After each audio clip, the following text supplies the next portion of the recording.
Is it a problem to not wear a white shirt on Shabbos? Is it a problem to not wear a white shirt on Shabbat? Yeah, my friends always bother me about it. Well, you should tell your friends to come to the shiur, and they will learn what is really important in Judaism.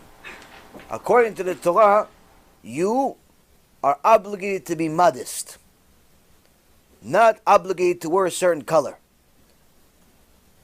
We are obligated to be modest, both men and women. If you're wearing a modest green shirt or a blue shirt, no problem. If you're wearing a white shirt, also no problem. But the key is to be modest. But if you walk around with a tank top, that's not modest. Not for a guy, not for a girl. So that's the key. People that worry about the exterior, unfortunately, are missing the point. It's a famous story that Rav Nisim Yagen said many years ago. He says that there was a famous family, a famous Ashkenazi family in Bnei Brak. Comes from a family with yichus, meaning family of rabbis and so on. One day the wife already had 4 kids, went to the hospital to deliver the 5th kid. She's pregnant, she's about to deliver the 5th kid. On the bed, while they're waiting for the doctor to come, finalize the whole thing, they realize the woman lost consciousness. Natural birth. No, what's happening? Start checking. The doctor arrived. They call the doctor. Doc, come on, something's happening here. She lost consciousness. The doctor arrives within a minute and a half. He says, no, she didn't lose consciousness. She lost her life. She died. He declares the hour. He writes on the paper. You know, you're obligated to put on the paper. At this day, at this time, such and such woman died. Died. We don't know why. She died. Finished. Put the paper. They cover the body. And they walked away. No one's happy. What are they going to say to the family? But what are you going to do? A little while later, maybe 10, 15 minutes later, the nurses walk back into the room to get some of the stuff, and they see the woman that died 15 minutes ago, and they covered her body, sitting on top of the bed, crying hysterical. They started screaming, Tchiyat HaMetim, Tchiyat HaMetim, resurrection of the dead is here, resurrection of the dead is here. And the woman died. It wasn't like fake death. She died, Mamash died. Resurrection of the dead, what happened? But the woman's crying. Why are you crying? Whole family came, what happened? She says, I have to meet with all my family, I got to tell them what happened. I died. I went up to Shemaim, I was in the Bet Din of Shemaim, and some really important people from the previous generation were judging me severely. Why? They said, okay, it's time for you to die. You finish your life. He says, yeah, but I have 4 kids.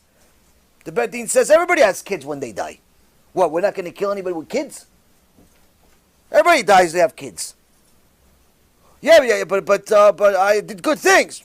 They said, what? I kept Torah and mitzvot. My husband is an avrech. He goes to kollel every day.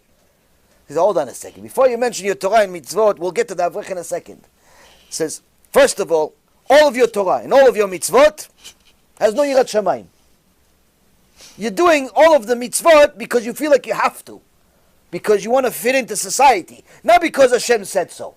So all of your mitzvot don't even count. She said, but I did all of them. She goes, yeah, but they don't really count. We don't care about them. It's like you're doing somebody a favor. You're doing it because you want to fit in with society, with Bnei Brak. You're not doing it because Hashem said so. She says, what about my husband being an avrech? He goes, yeah, that's another problem. You don't respect your husband. Every time he comes from the kollel, all you do is curse him and complain about him and everything else. You don't really like that he goes to kollel. She was very lucky though.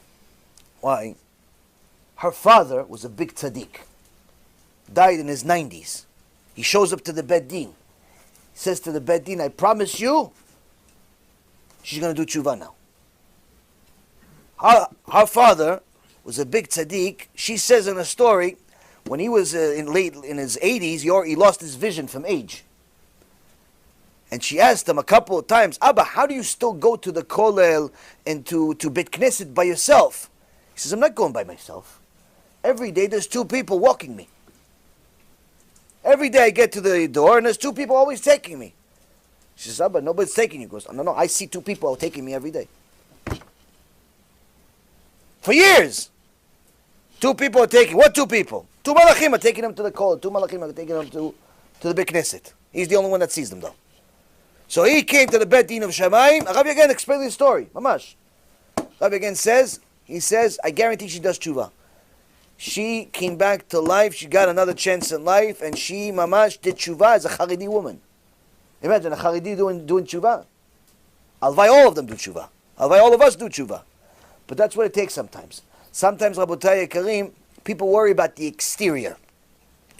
Look a certain way, wear a suit, put a hat, put a this, put a that. All of that is nice, but that's not Judaism. Judaism is what's inside. Are you doing the mitzvot or not? Are you following Hashem or not? You have Yirat Shamayim or not? Gemara Masechet Shabbat says, even if a person knows the entire Mishnah by heart, knows the entire Mishnah by heart, he doesn't have Yirat Shamayim, it's all worth garbage. Knows the entire Mishnah, the entire oral Torah by heart. He doesn't have Yirat Shamayim, he's not afraid of a Kadosh Baruch Hu, all of it goes into the garbage. So that's why, Rabotai Karim, it's not just about the exterior. If you're modest both inside and outside, you're good to go. If not, then you're wasting your time.